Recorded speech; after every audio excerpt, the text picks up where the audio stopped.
کون کہتا ہے کہ دنیا میں سازشیں نہیں ہوتی ہیں؟ خود ریکارڈ کر کے بڑی بڑی اسٹیٹس اور ایجنسیز خود ڈاکومنٹ سے یہ پروف اور خود بیان کرتی رہی ہیں، ایڈمٹ کرتی رہی ہیں کہ ہم نے یہ کام کیے ہیں۔ بہت ساری قوموں کی ہسٹریز کو بھی مکس کیا گیا ہے، ان حقائق کو لوگ جانتے ہیں۔ تو حقیقی تاریخ جاننا ایک مختلف بات ہے، اور سازشیں ایک حقیقت ہیں۔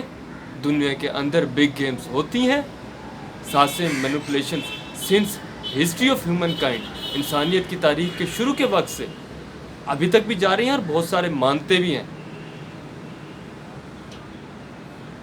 تو ان کو ڈاکومنٹری اور باقی ایویڈنسز بھی مل جاتی ہیں، تو جو ان کو نیم کر دیتے ہیں سازشی باتیں نہیں کرنی چاہیے، ایسا نہیں ہے۔ سازشیں اور اس طرح کے میلافٹ کامز کیے جاتے ہیں، پلان طریقے سے ہوتے ہیں، تو ان کے بارے میں بھی اویئر ہونا چاہیے۔